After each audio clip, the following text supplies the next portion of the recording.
നമസ്കാരം. ഞാൻ doctor Shyam Prasad, senior consultant neurologist, Shankar's hospital, Kollam. ഇന്നിപ്പോൾ അപസ്മാരം അഥവാ ചുഴലി രോഗത്തെപ്പറ്റി ചില ഫസ്റ്റ് എയ്ഡ് ടിപ്സുകൾ തരാനാണ് ഞാൻ ശ്രമിക്കുന്നത്. സാധാരണ ഒരു അപസ്മാര രോഗിയെ കാണുമ്പോൾ എല്ലാവർക്കും ഒരു പക്ഷേ ആദ്യം ഒരു പേടിയാണ് തോന്നുക.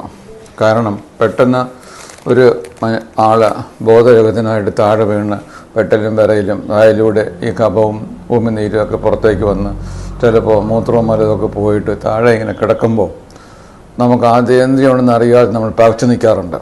പക്ഷേ അതിൻ്റെയൊന്നും ആവശ്യമില്ല.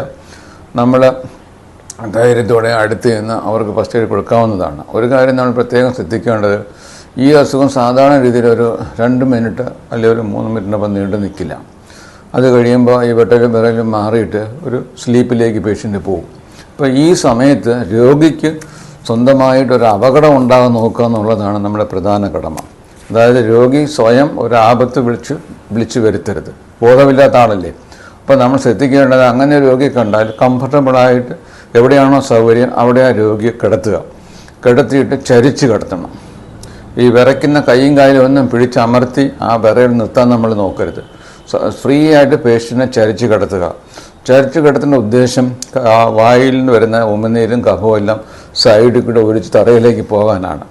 പിന്നെ വായിൽ ഒന്നും കമ്പോ ഗുളികയോ സ്പൂണോ വിരലോ ഒന്നും കടത്തിയിടാൻ പാടില്ല. കാരണം അത് വലിയ അപകടമാണ്. നാക്ക് മുറുകയോ വിരലിട്ടാൽ വിരൽ മുറുകയോ ഒക്കെ ചെയ്യും. പിന്നെ ചുറ്റുപാടുള്ള വസ്തുക്കളൊക്കെ ഒന്ന് മാറി ഈ കൈകായ വെട്ടൽ വിറയിലുണ്ടാകുമ്പോൾ സ്വയം അപകടം വരാതെ നോക്കാൻ നമ്മൾ സഹായിക്കണം. എന്നിട്ട് വേണമെങ്കിൽ സപ്പോർട്ടിനായിട്ടൊന്ന് കൈയും കാലുമൊക്കെ ചെറുതായിട്ടൊന്ന് സപ്പോർട്ട് ചെയ്ത് പിടിച്ച് നിർത്തിയേക്കാം. അത് മിക്കവാറും 2 മിനിറ്റ് അത് പാസ് ഓഫ് ചെയ്യും. എന്നിട്ട് പേഷ്യൻറ്റിനെ കുറച്ച് ഡീപ്പായിട്ടൊന്ന് ഉറങ്ങിക്കഴിഞ്ഞിട്ട് പേഷ്യൻ്റ് ഉണർന്ന് സാവധാനം നോർമലാവും. ചിലപ്പോൾ കുറച്ച് കൺഫ്യൂഷൻ കാണും കുറച്ച് നേരം. അത് കഴിയുമ്പോൾ പേഷ്യൻ്റ് ഓക്കെയാണ്. ചില പ്രത്യേക സാഹചര്യങ്ങളിൽ മാത്രം നമുക്ക് ചിലപ്പോൾ പേഷ്യൻറ്റിനെ ഹോസ്പിറ്റലിൽ എത്തിക്കേണ്ടി വരും. അത് ഒന്ന് വന്നിട്ട് ഈ ഒരു എപ്പിസോഡ് അല്ലെങ്കിൽ ഒരു പ്രാവശ്യം അസുഖം വന്നിട്ട് വീണ്ടും അധികം താമസിയാതെ തന്നെ വീണ്ടും ഓർമ്മ തെളിയുന്നതിന് മുമ്പ് തന്നെ രണ്ടാമത് വീണ്ടും ഇതേപോലെ വരികയാണെങ്കിൽ അടിയന്തരമായിട്ട് നമ്മൾ പേഷ്യൻറ്റിനെ ഹോസ്പിറ്റലിൽ എത്തിക്കാനുള്ള കാര്യങ്ങൾ ചെയ്യണം. പിന്നെ പേഷ്യൻ്റ് പ്രഗ്നൻ്റ് ഉള്ള പേഷ്യൻ്റ് ആണെങ്കിലും പെട്ടെന്ന് നമ്മൾ പേഷ്യൻറ്റിനെ ഹോസ്പിറ്റലിൽ എത്തിക്കണം. പിന്നെ പനിയോ മറ്റെന്തെങ്കിലും മുറിവുകളോ ഈ വീഴ്ചയിൽ പരുക്ക് പറ്റുകയോ അങ്ങനെ എന്തെങ്കിലും ഉണ്ടെങ്കിലും നമ്മൾ പേഷ്യൻറ്റിനെ പെട്ടെന്ന് ഹോസ്പിറ്റലിൽ എത്തിക്കണം. അതല്ലെങ്കിൽ ഈ ഒരു 5-6 മിനിറ്റ് കൊണ്ട് അല്ലെങ്കിൽ ഒരു 10 മിനിറ്റ് കൊണ്ട് പേഷ്യൻ്റ് നോർമലാവും. അത് കഴിഞ്ഞിട്ട് നോർമൽ കെയർ അല്ലെങ്കിൽ നോർമൽ രീതിയിൽ കാര്യങ്ങൾ നമുക്ക് പേഷ്യൻ്റ് ചെയ്യാൻ സാധിക്കും. ഇതൊക്കെയാണ് ഫസ്റ്റ് എയ്ഡ് എനിക്ക് പറയാനുള്ളത്. സാധാരണ രീതിയിൽ നമുക്ക് ചെയ്താൽ പലപ്പോഴും നമുക്ക് ആ രോഗിയെ അപകടം കൂടാതെ രക്ഷിക്കാൻ സാധിക്കുന്നതാണ്. എപിലെപ്സി എന്നത് ആവർത്തിച്ചുണ്ടാകുന്ന ചുഴലികളാൽ പ്രകടമാകുന്ന ഒരു ന്യൂറോളജിക്കൽ രോഗാവസ്ഥയാണ്. ആർക്കെങ്കിലും ഒരു ചുഴലി ഉണ്ടാകുന്നത് കാണുന്നത് ഭയമുളവാക്കാം. എന്നാൽ ശരിയായ നടപടികളെക്കുറിച്ച് അറിയുന്നത് അവരുടെ സുരക്ഷയിൽ ഒരു വ്യക്തമായ മാറ്റം ഉണ്ടാക്കാം. ഈ സാഹചര്യത്തെ ഫലപ്രദമായി എങ്ങനെ കൈകാര്യം ചെയ്യണം എന്ന് ഈ വീഡിയോ നിങ്ങൾക്ക് പറഞ്ഞുതരും. ഒരു അപസ്മാരബാധ എന്നാൽ ഒരു രോഗിക്ക് പെട്ടെന്നും അനിയന്ത്രിതമായി ആവർത്തിച്ചും ഉണ്ടാകുന്ന കുലുങ്ങുന്ന ചലനങ്ങളുടെ ഒരു അവസ്ഥയാണ്. ഇത് സംഭവിക്കുന്നത് തലച്ചോറിലെ വിദ്യുൽപാകപ്പിഴകൾ മൂലമാണ്. ആ വ്യക്തിയെ പരിക്കിൽ നിന്നും സംരക്ഷിക്കാനാണ് നിങ്ങൾ മുൻഗണന കൊടുക്കേണ്ടത്. ആ വ്യക്തി നിൽക്കുകയോ ഇരിക്കുകയോ ആണെങ്കിൽ സാവകാശം അവരെ തറയിൽ കിടത്തുക. ചുഴലി സമയത്തു അവർക്കു ഏൽക്കാൻ സാധ്യതയുള്ള എന്തെങ്കിലും കടുത്തതോ മൂർച്ചയുള്ളതോ ആയ വസ്തുക്കൾ സമീപത്തുണ്ടെങ്കിൽ അവയെ നീക്കുക. തറയിൽ കിടത്തിയ ശേഷം ഒരു തലയണ അല്ലെങ്കിൽ മടക്കിയ ജാക്കറ്റ് പോലെ മൃദുലവും പരന്നതുമായ എന്തെങ്കിലും അവരുടെ തലയ്ക്കു കീഴിൽ വെച്ച് തറയിൽ മുട്ടുന്നതിൽ നിന്നു സംരക്ഷിക്കുക.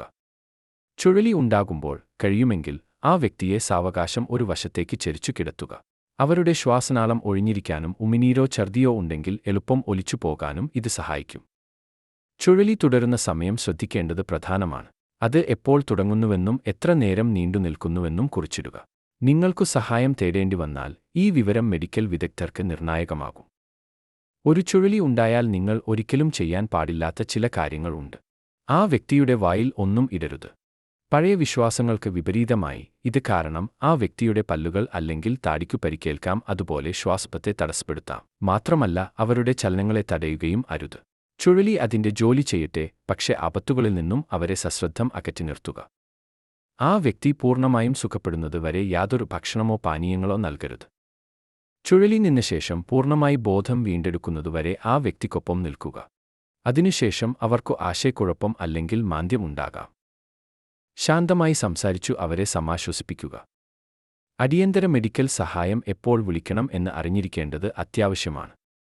ചുഴലി 5 മിനിറ്റിലേറെ നീണ്ടുനിന്നാൽ, ഇടയിൽ ഉണർച്ച ഇല്ലാതെ ആവർത്തിച്ചു ചുഴലികൾ ഉണ്ടായാൽ, ചുഴലി വന്നു പരിക്കേറ്റാൽ, പിന്നീട് ശ്വസിക്കാൻ ബുദ്ധിമുട്ട് തോന്നിയാൽ, അല്ലെങ്കിൽ ഇത് അവരുടെ അറിവായ ആദ്യത്തെ ചുഴലി ആണെങ്കിൽ ഉടനടി സഹായം തേടുക. ഈ ലളിതമായ നടപടികൾ മനസ്സിലാക്കിയാൽ ഒരു അപസ്മാര ചുഴലി അനുഭവിക്കുന്ന ആർക്കും നിർണായക പിന്തുണ നൽകാൻ നിങ്ങൾക്ക് കഴിയും. കാര്യങ്ങൾ അറിഞ്ഞ ശേഷം ശാന്തമായി അറിവായ നടപടികൾ എടുക്കുന്നത് ഒരു ശരിയായ വ്യത്യാസം സൃഷ്ടിക്കും.